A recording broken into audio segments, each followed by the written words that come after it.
Thanks for being here. Subscribe to Cheating Stories Best, so you don't miss new stories. So, we're at the finish line of our long story, so get ready for some interesting forks and twists. This is the second part of our video. The first part you will find in the description below this video. Enjoy watching it.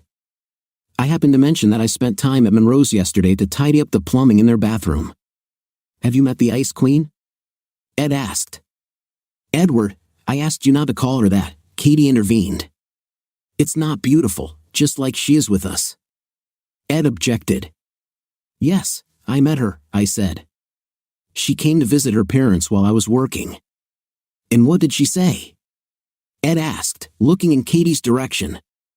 It seemed like he knew Taylor had done something in the Ice Queen style and was just waiting to prove that she deserved the title. She told me to clean up and not try to rob her parents. Then she gave them a dressing down for hiring someone who would probably rob them and break something on purpose. Ed had a very smug smile on his face, but Katie gave as good as she got. I never said she was a good person. I just want to say that talking about her like that doesn't make you any better. Guys, what do you know about her? I asked. It's hard for me to believe that such nice people raised such a harpy as their daughter. There must be something more. Katie summarized what they knew. Apparently, she was married and lived in Florida. About 3 years ago, she got divorced and moved back here. Perhaps she has some anger left over from the divorce, or maybe she's just well, we never saw her act any differently, but then we didn't know her before. We all tried to invite her to some neighborhood get-togethers when she first arrived, but she never agreed. Ed contributed, it's a shame. I said she is an amazingly beautiful woman. When I saw her picture on their wall, I thought she was someone I'd like to meet and hoped that you guys were exaggerating the Ice Queen story. But I was quickly convinced. The following weekend, Natalie and her roommate Pat came to visit. Pat was pretty but nothing special, at least in terms of looks. She had shoulder-length wavy brown hair and a slender figure. She had small breasts and slender hips, and the white denim skirt she wore showed off her beautiful legs. We spent the day at the mall, and I bought a few things for both girls. Nat told me that Pat's parents could only pay for her college expenses, so things like new clothes weren't in the budget. I could afford it, so I thought, why not? We had lunch at the food court in the mall and then, at Pat's request, had dinner at Olive Garden. After returning home, we watched a movie on a pay-per-view channel and then went to bed. The guest room had a double bed, so the girls could sleep together if they wanted, but Pat chose to use the pull-out couch in my office. On Sunday, I invited the girls for brunch, and we spent the rest of the day just talking. Natalie, as she often did, took the opportunity to encourage me to start dating, even mentioning that there were several graduate students and even a few professors at the university who were single and would make a good match. I expressed my gratitude for her concern but declined her proposal for matchmaking. The following week, during a poker game, I learned that Natalie and Pat's visit had not gone unnoticed. So, Henry, Bart said, you had a couple of hot young chicks at your house over the weekend. Enjoying your single life, right? Bart, I smiled, I'd appreciate it if you don't call my daughter a chick, at least not to her face. And the other girl was her college roommate. Bart blushed slightly and stammered an apology, but I assured him that nothing bad had happened. 2 weeks later, we gathered for the monthly neighborhood dinner at Monroe's house. Miss Ruth knew how to set the table, and everything was very tasty. It was not surprising that all the neighbors were happy about their participation in the barter exchange. Miss Ruth tried to keep the couples separate when hosting get-togethers, always arranging them on a boy-girl basis and generally mixing them up from month to month. It was her way of breaking down any barriers that might exist and putting everyone on the street on an equal footing. Mr. Monroe sat at the head of the table, and Miss Ruth at the end. I found myself between Ed's wife, Kathy, and Bart's wife, Jennifer. Jennifer was a tall, slender Latina. She was beautiful but wore too much makeup. I think she would have been beautiful anyway, but I never saw her without the excessive makeup she seemed to favor. Still, she was perfect in one important way: she loved Bart with everything she had. In fact, it was obvious that all the couples on this street were completely devoted to each other. This got me thinking about how the former owners of my house ended up here. Part of me was disappointed that Taylor wasn't there. On the one hand, I knew that neither couple cared about her very much, but I also doubted that they had a chance to get to know her better. They only knew her as someone still bitter about her divorce 3 years later. But for me, there was something about her that drew me to her, and I couldn't explain it. I just felt like there was something special in her, if there was a way to get through all the anger and hatred. I tried to avoid my mom's monthly meetings with couples in her area, and the last meeting last week was no exception. She took them all in as surrogate children and really enjoyed cooking for them, but I didn't like spending time there during those parties. Probably there was nothing wrong with the people themselves. It was just hard for me to be around all these happy couples when my personal life was in complete disarray. More often than not, when I looked at a man, especially a married one, I couldn't help but suspect that he was cheating. This was frustrating because I really wanted to meet someone, get married again, and hopefully have a couple of kids. My window of viability in terms of children was closing. I tried to overcome this attitude, but I was so hurt by what Jimmy had done that it was very difficult. I had to admit that I felt some sympathy for Henry. We crossed paths a couple of times, and he seemed nice to me. According to Mom and Dad, he was perfect, but I also knew he was divorced, and I didn't know why, which probably meant he had cheated on his wife. I wasn't about to go down that road again. As they say, once a cheater, always a cheater. Last night, I stayed at my parents' house. We stayed up late watching movies and TV, so I just fell asleep in their guest bedroom. But when I got up this morning to go to work, my damn car wouldn't start. Mom, can I take your car today? My car won't start, and I'll be late for work. Of course, dear. We don't have any plans for today. Thank you. I'll come right after work and sort it out. Henry, the phone rang early in the morning, and I was surprised to hear Miss Ruth on the other end. Henry, I'm terribly sorry to bother you so early, but I wanted to catch you before you left for work. No problem, Miss Ruth. I had the day off today and was already awake. What can I do for you this morning? You know how to repair cars, don't you? Yes, a little, ma'am. More in restoration than repair, but I know something. Are you having problems with your car? Not mine, but Taylor's. Her car won't start. She borrowed mine to get to work, but I thought maybe you could figure it out. Do you have the keys to her car? Yes, we have spare ones. I'll go down and have a look now. Since I was free for the next few days until my next work project was up and running, it was the perfect time for the machine to break down. As I told Miss Ruth, I didn't know everything about auto repair, but it didn't take me long to determine that the problem was with the alternator. I really liked the idea of doing something nice for Taylor. I felt a strong connection with her. Of course, she was beautiful, but there was more to her than that. I felt a surge of energy whenever she was in the same room with me and wondered if she felt it too. I really wanted to ask her out, but she still seemed very withdrawn. I was determined to break through her cold exterior, and this seemed like the perfect opportunity to do something new. I spent the next few hours fixing the car, including a trip to the dealership to get an alternator since the auto parts store didn't have one. I managed to fix the car about an hour before Taylor returned. Taylor, Mom, I'm back. Thank you for providing the car. I walked into the house and said hello to Mom and Dad, then started looking for the number of a towing service to take the car to a mechanic. Then I would have rented a car, but my mother stopped me. That's not necessary, darling. Your car has been repaired. Did my car magically get fixed while I was gone? Okay, Mom, I need to get this done before everything closes. No, dear, there was no magic. I asked Henry to take a look, and he took care of everything. Crap. That was very sweet of him, especially when I was so surly with him. I went out to my car, and it started right up. I walked 2 houses down to his place and knocked on the door. When he opened it, he wasn't wearing a shirt, and it looked like he was working out. I had to admit he looked good, muscular, but not overly so. I felt something, okay, more than just something, that I hadn't felt in a while. I realized that I was starting to be drawn to him. Hello, Taylor. How are you today? How's work?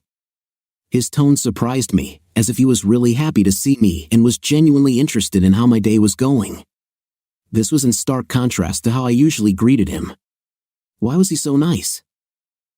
Everything was fine, Henry, Thanks for asking. Mom said you fixed my car. I wanted to thank you for your help and find out how much I owe you. I was pleased to do this. It was my pleasure to help you, and you don't owe me anything. I would hate not to pay you. What was wrong with it? Just some loose wires. This happens sometimes, but now they are well and securely fastened. You shouldn't have any more problems. Well, thank you. I'm glad it was such a small thing and hope it wasn't too much of a problem. Once again, I am very grateful to you. My pleasure. I was pleased he seemed genuinely and heartily happy that he took care of my problem. It looked like he liked me, although I hadn't given him any reason to. I was smiling and in a good mood as I walked back to Mom and Dad's house. Mom noticed my smile. You look cheerful, my dear.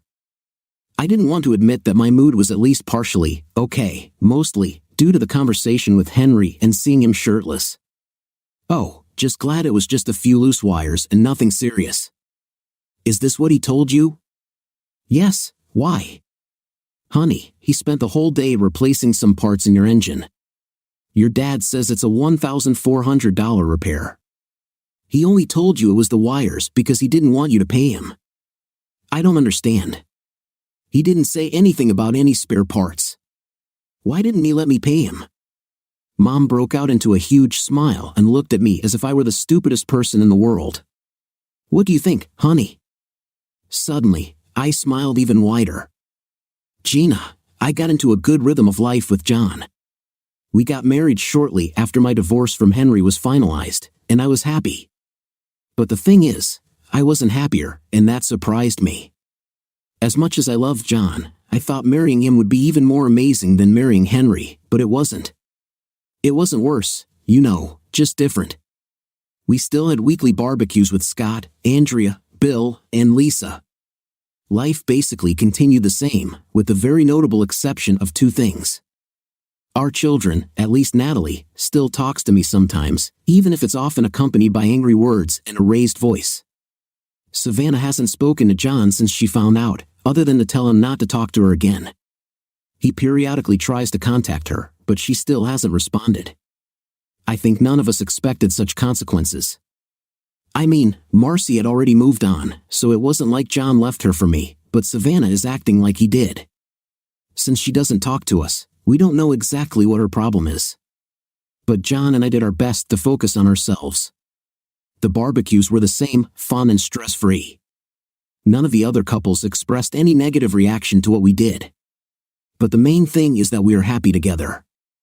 Although I can't say I would have made the same choice if I knew then what I know now, I love him, and we are making the best of the situation. Henry, it was Sunday, and the ladies next door were having a bachelorette party, so the guys decided to do the same. We first went bowling, then had dinner, and then ended up at a club where a popular local band was performing.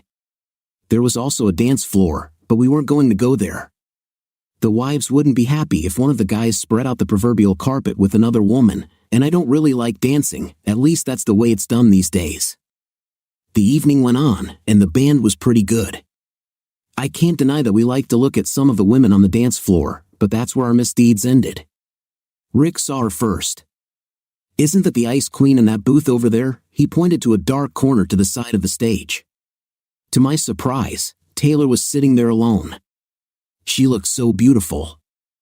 I assumed that she had a date there and that he had gotten up to get them drinks, and I deflated a little, although I tried not to show it. That makes sense, since she only really comes out at night, Bart grumbled. Everyone except me laughed. I thought her religion was keeping her from having a good time. Ed said. Everyone else laughed again. I bet she drinks Bloody Marys, Rob added. There was more laughter, and I realized that I was starting to get angry, but I controlled myself. While I was watching, an attractive blonde came and sat in the other chair at Taylor's table, and I suddenly felt better.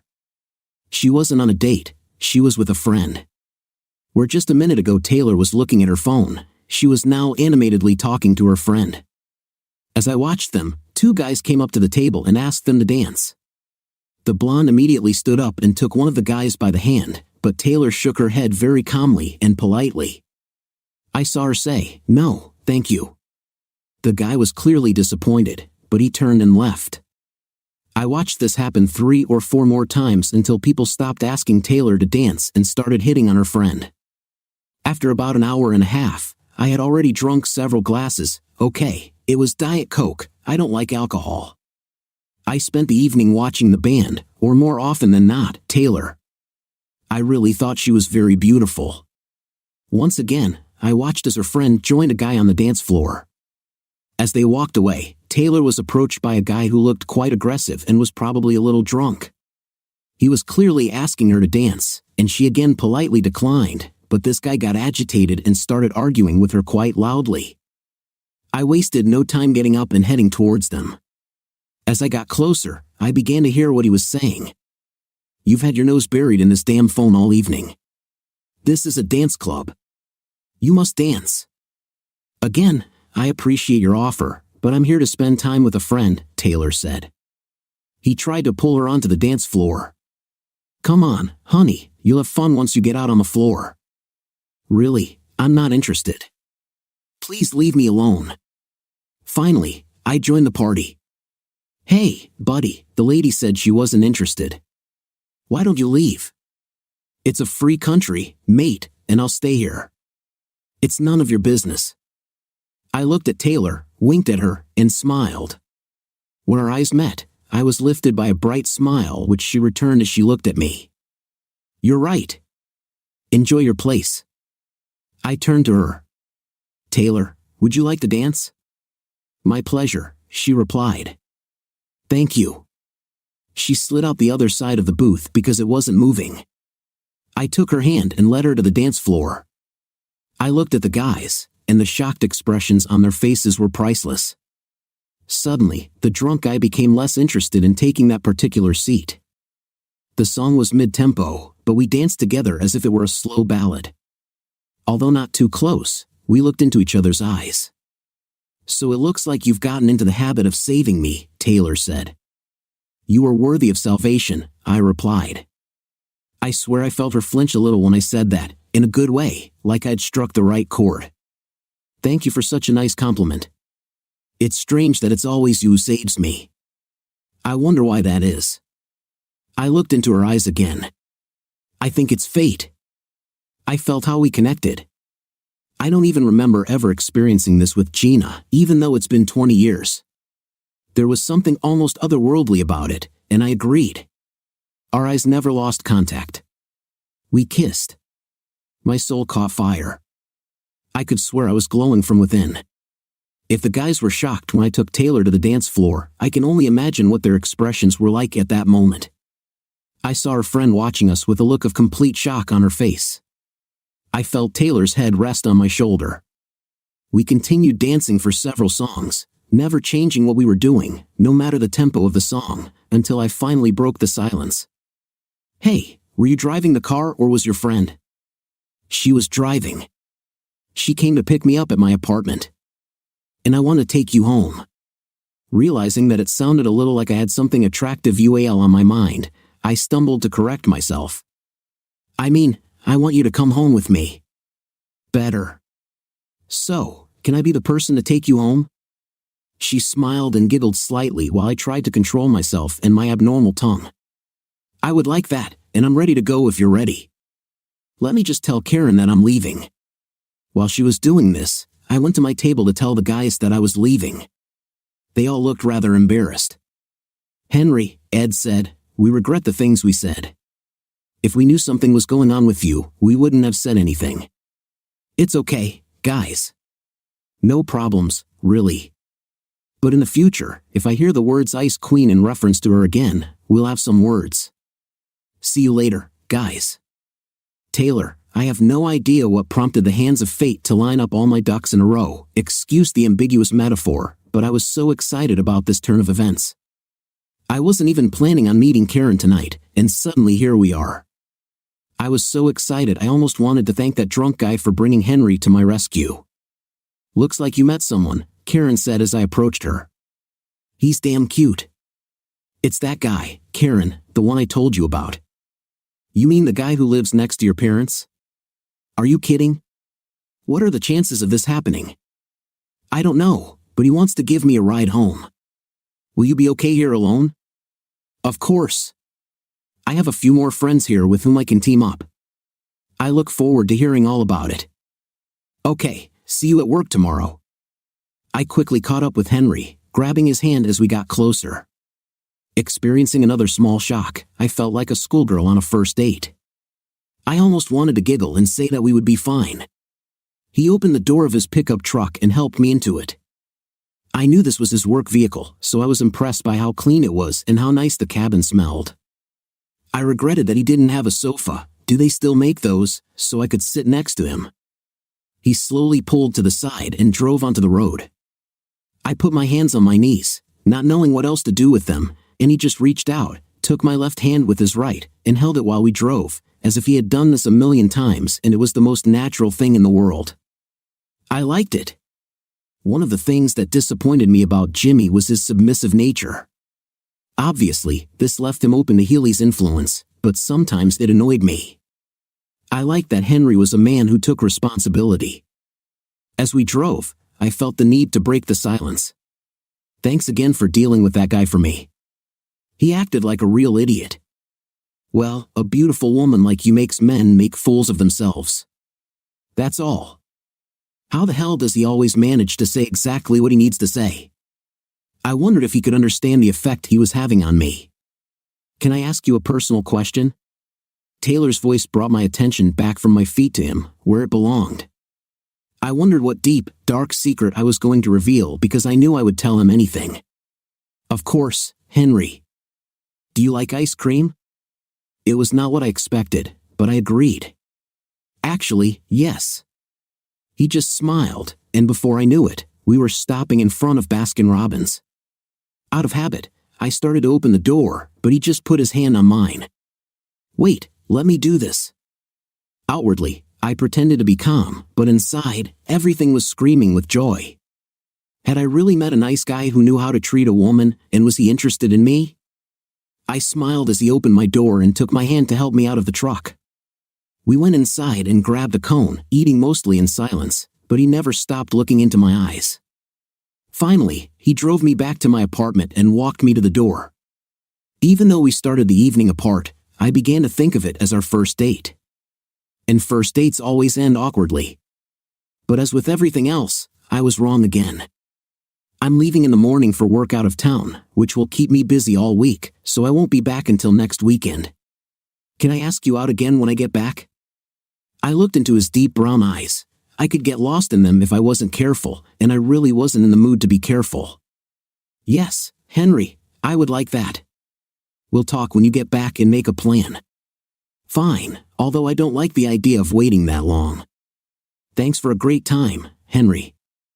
I unlocked the door and entered. Henry, while I was driving the truck, kept drifting into another lane. Fortunately, there was little traffic. I had a hard time concentrating on driving because my thoughts kept going back to Taylor. I had a huge crush on her, and she seemed to feel the same. It was strange, of course, because before tonight, we had never gone on a date, and this was only half a date. I managed to return to the house unharmed, and when I entered, it seemed very empty, more empty than after a divorce. I had never been good at single life. I had only been on my own for a couple of years before meeting Gina, and it seemed like a very lonely existence. I had never been the guy who goes on dates and picks up random women in clubs. I did not go to college, but immediately after school, I began to work in my specialty, like my father. My father died in a construction accident about 10 years ago. Mom then moved back to Massachusetts to live with my grandparents, and we still talk on the phone regularly. It was an early morning, so I packed the last of my things for the week and then climbed into bed. The truth was that I still missed Gina, or at least her presence, lying in bed with someone, waking up, and having someone to talk to, sitting down to breakfast together, that sort of thing. One day, I saw a phrase that I think applies to me, born married. The main point is that I don't feel complete without a permanent woman in my life. Until recently, whenever I felt acutely lonely, Gina's face would appear in my head. It seemed natural because we had been together for so long. But today, as I crawled into bed, I thought about Taylor and wished she were next to me. Taylor, it's been a very long week. I had such a wonderful time and made a real connection with Henry last Sunday night, and then he had to leave town. We talked on the phone a couple of times this week while he was gone, but it wasn't the same as meeting up and going out. He worked a lot and was tired, so we didn't talk for long. When I met Jimmy in Florida, I wasn't in much of a relationship. I had a few high school romances, but nothing serious, certainly no one I thought could be the one. So when I met Jimmy and started getting serious about him, I just knew it was love because I had never felt the way I felt about him. Last night, I arrived at my parents' house knowing that Henry would return from work either late in the evening or early in the morning. It was already mid-morning when Mom was making bacon, eggs, and toast. "Honey," Mom asked, "could you go get the newspaper?" "Of course, Mom." I was walking slowly down the path when I noticed a car I hadn't seen before turn the corner onto our street. It was a newer model sedan, but they all looked the same to me. Henry could probably tell me exactly what it was, I thought, and his name popped into my head, making me look towards his house. I then saw this strange car pull up to his driveway. Now this really caught my attention. The car door opened, and a very beautiful young woman, probably around 20 or so, stepped out. I was not happy about this turn of events, and when I saw her take out her small suitcase from the trunk, I became even more angry. This meant she was staying for the weekend. Then I saw Henry himself walking from the direction of his house. I hid behind one of the bushes in Mom's yard so he wouldn't see me watching them. He then picked up her suitcase, took her hand, and they went to his house. I knew it, men are all the same. "Miss Ruth, I was wondering why Taylor was taking so long to bring the newspaper." I was just about to go outside to make sure nothing had happened when she burst through the front door, making a loud noise throughout the house. I thought my decorative plates would fall to the floor, but they held up. "This son is a freak," she screamed at the top of her lungs. "Oh no, what now?" I realized she was on the verge of tears, but they were mixed with intense anger that I hadn't seen since she got divorced. Since then, she had felt bitterness and anger, but never with such intensity. It had to be because of Henry. "What's the matter, dear? What happened?" I knew it was too good to be true. I just knew it. "Taylor, honey, what are you talking about?" "I'm talking about a little teenage bimbo who just showed up at Henry's house to spend the weekend doing God knows what. I just saw her pull right into his driveway in her little blue car like she owned the place. She kissed and hugged him, and then they went inside. He's probably with her right now." As soon as she mentioned the little blue car, I knew what a mistake she had made. But I decided to let her suffer a little for jumping to conclusions. Was she a brunette with hair just above her shoulders? Taylor turned her head and looked at me. If her eyes were lasers, I would already have a hole in my body. "Yes, that's exactly it." "Do you know her?" "Oh yes, this is Natalie. We've met her a couple of times. She's very sweet." "And it didn't occur to you to mention to me that Henry had some girl half his age?" "Well, until last weekend, I didn't even realize there was any reason to mention it. And last week, it didn't even occur to me. She hasn't appeared for several weeks. What the hell could he see in a girl half his age?" "Well, I think this is a stupid question. He sees a hot, tight little body that a 36-year-old woman like me can't compete with. But I can imagine him paying for it, the idiot. Well, he pays quite a lot. He bought her this car and is paying for her college education. But she loves him very much. I doubt it. Perhaps she only loves his bank account. I don't know why he doesn't see this. Oh, he knows how important money is to her, and he pays willingly and happily. I'll bet she does what she does for him in exchange for that. But that doesn't matter anymore. He's not my problem anymore." I looked at Taylor and saw that she was suddenly on the verge of tears. It was time to end my little game. "Well, Taylor, you really can't blame him. After all, that's what good fathers do." I watched her carefully as the reality of the situation unfolded. The relief on her face, and indeed throughout her body, was obvious. She felt such obvious relief that tears welled up in her eyes. "So this is his daughter?" "Yes, honey. And I'm sure you like each other very much. She looks so much like him. Come on, honey, let's go sit and eat. You know, you could have said this earlier and saved me from this very interesting conversation." I don't think so. I took her hand and sat her down at the table. I placed a plate and a small glass of orange juice in front of her. I would like to know why he got divorced, Taylor said. I'm so afraid it's something he did. Well, why don't you ask him? Call and invite him to dinner tonight, and you two can talk. Do you think he'll tell me? Why not? He clearly has feelings for you. Heck, he even told me. But after all, I am a wise old woman. She stopped eating and looked at me. Did he tell you about his divorce? Tell me, Mother. I'm sorry, dear, but this is not my story to share. This is the conversation you need to have with him. Call him. Henry, I completely forgot that Nat comes over for the weekend, but I'm always happy to see her. I warned her that I might be going somewhere this weekend. Is this with a girl? She asked, smiling and winking. If I go, then yes, it will be with a girl. Well, with a woman. Well done, Daddy. It's high time you got out there. A few minutes later, the phone rang. Hello, Henry, this is Taylor. Hello. I was just about to call you to find out when I could see you. Actually, that's why I'm calling. Mom wanted to know if you don't have any other plans. Would you like to come to dinner with your daughter tonight? Let me check with the boss. Natalie? Hey, Nat, do you want to go to Miss Ruth's for dinner tonight? Yes, damn it, I won't refuse dinner from the best chef I know. Looks like we'll be there. Although I was hoping I wouldn't have to wait until dinner to see you. This will give you the opportunity to spend some time with Natalie. Besides, I have some things to do before I meet you. Okay. I was a stupid romantic, but I wanted a new outfit, one that no one had ever seen me in. I didn't want to look slutty or anything, just something new, even if I was the only person who knew it was new. I went to the mall and finally found what I was looking for in a small boutique next to Macy's. It accentuated my round but slightly hid the fact that I don't have very large breasts. After that, I went to a salon in a shopping center where I had my hair cut, washed, and styled.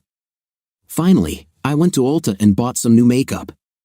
On the one hand, I knew that I didn't need to do all this, but on the other hand, I really wanted to. I went back to Mom and Dad's house, helped Mom out a little, and then finally hopped in the shower and started getting ready. Henry, I invited Natalie to dinner, and then we went to the cinema. I was just killing time. I told Natalie about the last 2 weeks with Taylor, starting with the car. So, you spent the whole day fixing her car and even paid for the part, but you didn't tell her anything? How will she know you did it? It doesn't matter if she knows anything, Nat. She knows I fixed it, but I did it for myself because I wanted to do it for her. I know it seems strange considering your generation is all about letting the whole world know what you have for breakfast on social media, but some people do things because it makes them feel good and don't want to make a big deal out of it. For example, people who donate to charity and then issue a press release. This makes us wonder if they did it to help people or to help themselves. Okay, I understand your point of view, but I would still like her to know what a good thing you did for her. On the way home, I bought a bottle of wine and flowers, and then we went home to get ready. You've never dressed up for dinner at Grandma Ruth's before, Natalie teased me. She knew exactly why I was a little dressed up, and I just stuck my tongue out. We left my house at 5:56 p.m. and headed to Ruth and Richard's house. I was about to ring the bell when the door swung open, and Taylor was waiting for us. We entered the house, and Miss Ruth walked towards us. I kissed her on the cheek, handed her the wine, and introduced my daughter and the new woman in my life. Natalie, Miss Ruth, I called. Please help me in the kitchen. Of course. Grandma Ruth and I stood still until they rounded the corner. Then we looked at each other. I handed her the flowers. Today, you look even more beautiful. Your hair looks beautiful. I missed you while I was away. I missed you too. And thanks for noticing. You look good too. Let's go out on the deck. I'd like to talk a little. I nodded, and she took my hand and led me to the terrace. As we stepped onto the deck, I looked back into the kitchen. Both Natalie and Miss Ruth were smiling widely. They seemed to approve. We sat in a couple of lounge chairs that were close enough to hold hands. How was your work this week? Good. In the end, we had some problems with permits and personnel, but we solved them quite quickly. It was a rush job, so we were paid overtime, but a 12-hour day is a 12-hour day, no matter how much you get paid. It sounds tiring, but I'm glad you're back. She paused for a minute, as if gathering her thoughts and perhaps the courage to say something specific. Henry, can I ask you a private question? Taylor, you can ask me anything anytime, and I will always answer you as honestly as I can. I'm sorry to have to ask this, but I have to know, why did you get divorced?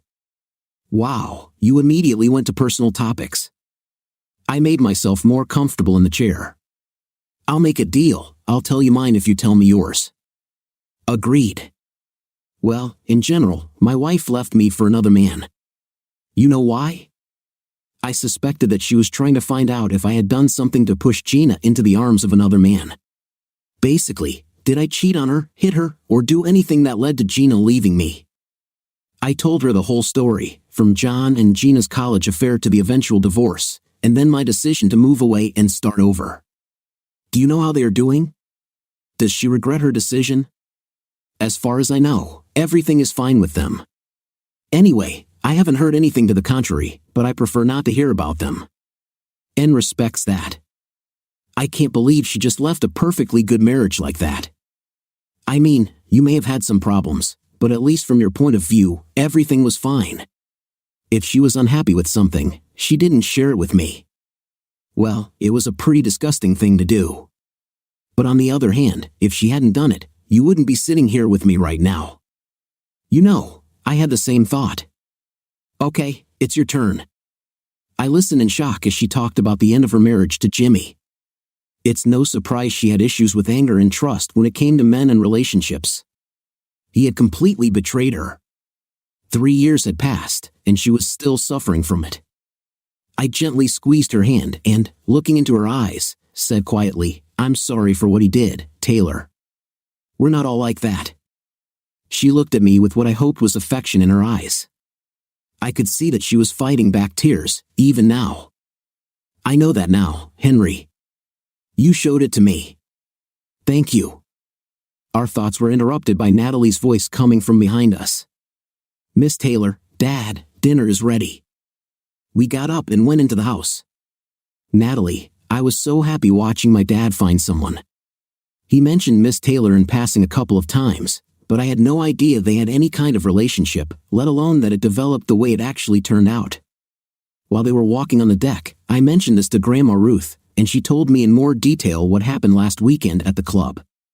While I helped prepare dinner, I watched them on the deck. My dad loved my mom unconditionally, and when she left, the light went out in his eyes. But as I watched him hold Miss Taylor's hand as they talked on the deck, that light returned and perhaps even grew a little brighter. I had never met Miss Taylor before, but I saw pictures of her on the wall when we visited Grandma Ruth, and Dad told me a little about her. This afternoon, she was beautiful in photographs, but even more beautiful in person. Since I didn't really know her, I couldn't understand the expression on her face when she talked to Dad, but I could definitely tell that she had feelings for him. When they talked, she held his hand as if her life depended on it. I almost felt guilty when I went out to tell them that dinner was ready. Taylor, I said. I held Henry's hand tightly as we stood up and headed into the house for dinner. I didn't want to let him go, and with the obvious purpose of cheering us up, we were seated right next to each other. Showing his gentlemanly side again, Henry pulled out my chair and pushed it in as I sat down before sitting down himself. I don't think Jimmy has ever done anything like this, I thought. I compared everything Henry and Jimmy did, and every time, Henry came out on top. Since Jimmy was my only serious partner, everyone had to be compared to him. I wanted to continue holding Henry's hand, but that would require me to eat with my left hand, and that just wouldn't work. So, Natalie, my mother told me that you are studying at the university. What do you study? I'm studying healthcare management. I find medicine interesting, but I'm not interested in all that training, so I decided to go into the administrative side of things. I love it. Dad said that you are a teacher and volleyball coach. There was a quick exchange of glances between them. Henry seemed to say, you shouldn't have told her that, and she seemed to say, it's a pity. Yes, I work at a local high school, and I really like what I do. Most of the dinner conversation was me learning about Natalie or her telling me about her dad, and it was all good. I realized that she was doing everything she could to show him in the best light possible, and I felt good because it meant that she thought I was good enough for her father. When I was growing up, we always helped clean up after dinner. We were expected to clear our plates and then help with the cleanup, whether it was washing dishes, clearing tables, or wiping down kitchen counters. Even Dad did his part, so that was my expectation today. "Henry, after we clean up, would you like to go for a walk?" He looked at me and smiled as if he was completely delighted with my proposal. I wish I could, but Mom had other plans. "Everything is fine. The three of us can handle it. You two go for a walk. It won't hurt you to be alone." It was obvious that Taylor was as attracted to me as I was to her, and Natalie and Miss Ruth approved. At Miss Ruth's insistence, we skipped cleaning and walked out the front door for a walk, holding hands the entire way. We walked around the area for about 30 minutes, just talking and getting to know each other. Finally, we returned to my street. Just before the entrance, she suggested an alternative route. "You know, I've never been to your house. Do you want to take a look?" She nodded, and we continued past her parents' house and onto my house. She looked around while I waited for an answer. "I'm impressed," she finally said.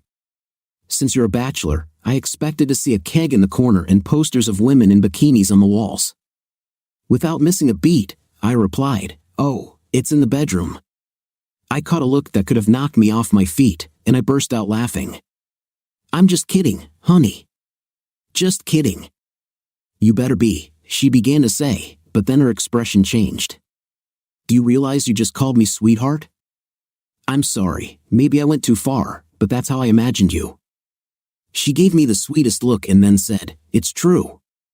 I just didn't know if you knew about it or not." I didn't need to be told twice. Taylor, he hugged me, and everything was just perfect. As we were resting, I felt him pull me closer and kiss me. The calm was broken when he spoke. "Baby, how much time do you have left on your lease?" This question seemed random to me, but I answered, "I still have about 2 months. And what if I hope it doesn't scare you, but I don't want to spend another night without you? I think you should move in with me. I'll help you pay the rest of the rent." Thinking about this, a huge smile appeared on my lips. I rolled over so that I was face to face with him. I looked deeply into his brown eyes. "I think I should too," I replied. "How about you stay here for the night, and tomorrow we'll start moving your things? I can ask the guys to help, so it won't take much time." "That sounds great, but we've been gone for quite some time. We should probably go back to my parents' house." "I agree. We probably need to take a shower first." We climbed into a shower together, got dressed, and went back to Mom and Dad's house. We found the three of them sitting on the deck, talking. We walked out and joined them as if we had only been gone for a few minutes. "Sorry we were gone for so long, Mom. We lost track of time. It must have been quite a walk. You even stopped to take a shower before heading home." It's not that we were ashamed of it, far from it, but we were completely spent. Henry, Taylor, and I got married quickly, as soon as we got permission. It was a small civil wedding. We had both considered a big wedding, but neither of us wanted it. Perhaps it was superstition or just the realization that we didn't want to go through it all again, or maybe a combination of both, but we stood before the judge at City Hall and exchanged our vows, committing ourselves to each other and only each other. Gina and I didn't go on a honeymoon right after we got married because we couldn't afford it, but we ended up going to Hawaii for a week about 2 years later. Not wanting to mix up memories, Taylor and I took a cruise to Jamaica for our honeymoon. We took a ton of photos throughout the day. Judging by the looks from our neighbors, some disapproving but mostly positive, our activity was not as private as we would have liked. Taylor wanted children in the worst possible way. I could have done without them since I already had Natalie, but I loved being a dad and was happy to do it again for her. We hadn't specifically started pursuing this yet. Taylor used this fact to her advantage and gave me a good time. I was sitting at home, taking a couple of days off after finishing another successful project. At this point, we had been married for about 6 months. Taylor was away somewhere, but she didn't tell me where. I heard her car pull into the garage, and as always, I was glad that she was home. But everything changed when she burst through the door connecting the garage to the living room. "You son of a," she yelled at me. This was not what I expected, and I immediately went on the defensive. "What's the matter, baby? I can't believe you did this to me." I was stunned at what this could be about. Taylor hadn't had any trust issues lately, but I figured she saw something that she might have misinterpreted. I stood up and started to walk away from her, a little afraid that she might attack me. "Baby, what are you talking about? It's like you don't know what I'm talking about. You did this to me, and you did it on purpose. Don't try to pretend." "Honey, I'm not pretending. I just don't understand what you're talking about." "Oh, you're trying to pretend to be ignorant. I don't know what I did, honey, so I won't admit anything. Try to be honest, Henry, and I think you'll understand." I was starting to get very upset. I couldn't imagine what I might have done or even what she might think I had done. Tired of the chase, I finally stopped and let her catch me. "Baby, please tell me what's going on." She hit me very gently on the chest and then looked me in the eyes with an expression like I had just stepped on her puppy. She completely hooked me. "You made me a baby, you idiot." Her face broke into the most beautiful, amazing smile I'd ever seen, but it still took me a minute for the words to sink in because I was expecting some kind of accusation. "What? Are you pregnant?" 2 months, baby. I just came from the doctor." I picked her up and spun her around, excited about the good news. In fact, when we talked about it and it was just a theory or a plan, I didn't mind. But now that it was a reality, I was ecstatic and couldn't wait to have a child with the woman I loved. Taylor, having never been pregnant, didn't know what it was like, but I knew I didn't feel right, weak and dizzy sometimes, a little nauseous, just generally out of sorts. My first thought was a brain tumor. A bit extreme, I know, but in my mind, I thought that maybe fate was waiting for me to finally be happy before taking that happiness away again. After Jimmy, I sometimes wondered if God had something against me. When Dr. Markley walked into the office with a smile on her face, I thought it was good news, maybe the flu, but at least something mild. When she placed the bottle of prenatal vitamins on the table and I heard the word pregnant, I was overcome with joy that I cannot express. Having a child with the man I loved was the fulfillment of a lifelong dream. After I told Henry, we immediately went to Mom and Dad to share the good news. I was an only child, and they were already starting to worry that they wouldn't be able to spoil their grandchildren. We decided to have a little fun with them and give back a little, especially after Mom had let me think that Natalie was Henry's girlfriend. "Mom, Dad, Henry, and I want to tell you something. Please have a seat." "This sounds serious," Mom said. "Is everything all right?" I pretended to be overcome with emotion and let Henry take over. He did a great job of filling his voice with emotion as he spoke. "Taylor, I just got back from the doctor. It looks like she's contracted, well, I guess you'd call it a parasite." Miss Ruth became a little anxious. "Oh, Taylor, honey, how did it happen?" "This is serious. This is very serious. Mom, I'll probably be sick for a while, and they expect me to put on a lot of weight. This is one of the side effects, darling. Everything will be fine. Can this be cured? Can they give you anything that will help?" "Not really. I just have to let it run its course. Doctors don't know everything. We can do some research and see what options we have." "Did he give you the name of the disease?" "I think the medical term is pregnancy." Mom started writing it down before she realized what I said, then suddenly burst into tears of happiness and hugged us both. Dad, all this time, sat stoically. Mom usually speaks for both of them, but I saw how his eyes watered when he realized that he would soon become a grandfather. Henry, Taylor, and I recently celebrated our wedding anniversary. She waddled around the house, ready to explore, even while 8 months pregnant. She was even more beautiful, and even with her bloated belly, our amazing intimate life didn't suffer. Life was good. We had just finished dinner and were about to sit down to watch a movie on Netflix when my phone rang. It was Natalie. "Hello, Nat. How are you, dear?" I asked. "Daddy, can you come to the North City Medical Center right now?" The tension was noticeable in her voice, and I instantly became wary. What happened, baby? Are you okay? At this moment, I felt Taylor tense up too. I'm fine, Dad. This is about Mom. She had an accident. Everything is very bad. I relaxed a little and was slightly annoyed. Why is she calling me? Look, honey, I'm glad you've improved your relationship with your mom a little over the past few months, but that doesn't make her my problem now. John is responsible for her. She paused, then almost in a whisper, said, Dad, John is dead. He also had an accident. I said the first thing that came to my mind, and then I was very ashamed of it. Is it true? Fine, but that still doesn't make your mother my problem. Wait, honey, I interrupted my conversation with Nat to quickly tell Taylor what was going on. She just nodded her head and went into the bedroom. Sorry, continue. I know it's not your problem, Dad. This is mine, and I need your help. They're asking me all kinds of questions and asking me to fill out a bunch of forms, and I don't know what to do. Savannah needs help too. She's trying to cope with her father's death, and she's having no more luck than I am. Okay, sweetie, hold on tight, and I'll be there as soon as I can. But don't expect me to talk to her or even visit her, okay? Daddy, I turned off my phone just as Taylor came out of the bedroom wearing her coat. Wait, Beauty, where are you going? Are we going to the hospital to help Natalie? I'm going. You will stay here. I won't take you, pregnant, into this petri dish with bacteria and infections.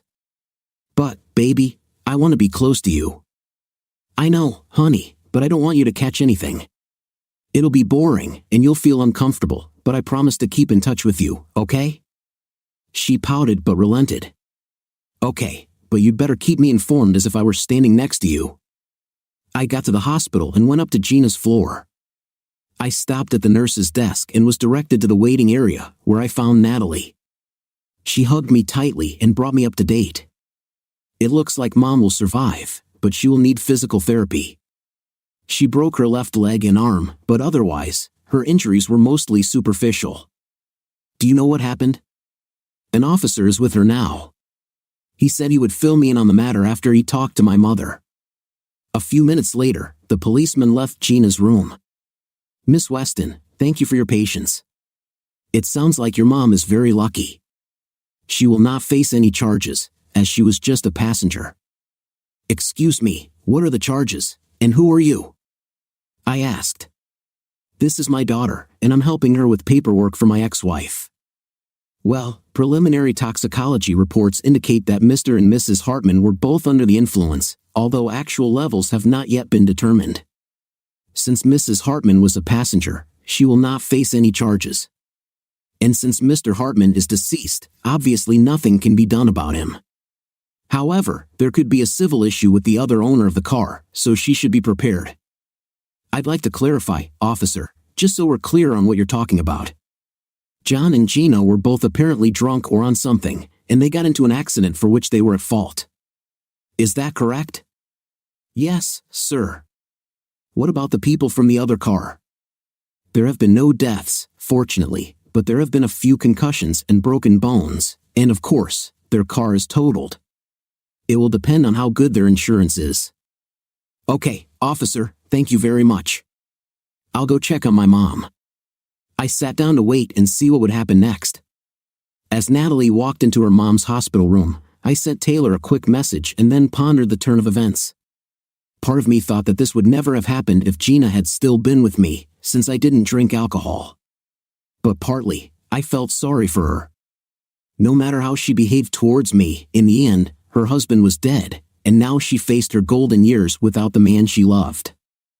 I wondered if she would try to find someone else or settle into a single life with friends and as a mom, waiting to be a grandma.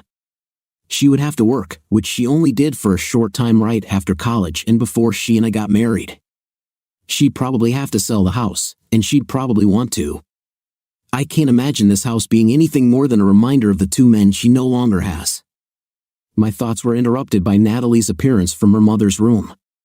She wants to see you, Daddy, Natalie said. I told her I would ask, but to expect the answer to be no. It was strange. I had carried this anger towards Gina for so long, and suddenly, at that moment, it disappeared. I mean, why the hell was I still angry? I still had my wonderful daughter, a great job that paid well and that I loved, a wonderful wife, and a new daughter who would be born soon. What Gina did was in the past, and it could be argued that she was paying for it now. Of course, it was painful to go through this, but in the end, everything turned out for the better. At that moment, I left it all behind me and out of my mind. I'll go talk to her. The surprise at my answer was noticeable on Natalie's face, but it soon broke into a smile, and I think she also realized that I had turned the corner. I walked into Gina's room, and she responded with a weak smile, probably due to her lack of strength and the medications they were giving her. "Henry, you've come." "Thank you." "How are you feeling, Gina?" "Physically, I think I'll be fine. I'm emotionally broken, although you can't tell from me because of all this medication. You know John is gone, don't you?" "I heard." "Yes, I'm sorry about that." "Is it true?" "Okay, at first I wasn't sorry, but in the last few minutes, I realized that I didn't care about the person all this bitterness was turning me into, so I let it go. So, yes, I'm sorry you lost John, and I know you'll need help to get through this. But I want you to know that Taylor and I will be here to help." "That would be great. I hope to one day meet your beautiful wife. Natalie told me that she will soon have a new little sister. You must be excited." "Yes, very. Henry, when it comes down to it, I'm sorry for what I did to you. I had built up a marriage with John in my mind, believing that he would be amazing, but it was an ordinary marriage. I loved him, and he loved me, but I already had this with you, and I regret what I did.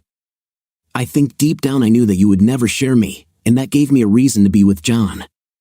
But at the same time, it was your fault. I was stupid, and I owe you an apology.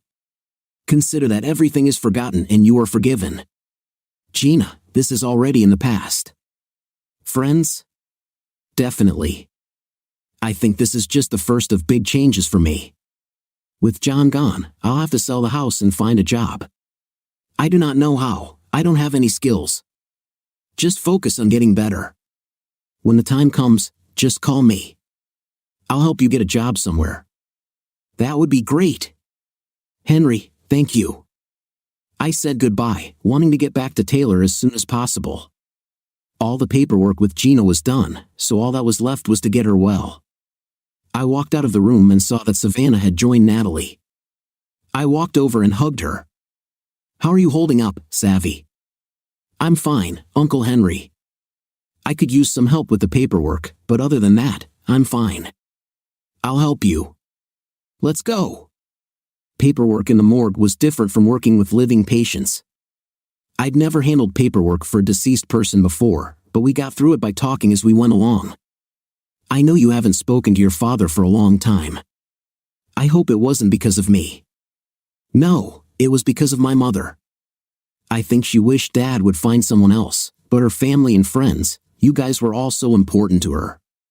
She wouldn't have been upset that your father did this, separating you from your Aunt Gina. He disrespected her and her memory, and I cannot forgive that. He couldn't have done it if Gina hadn't agreed, but now it's all over.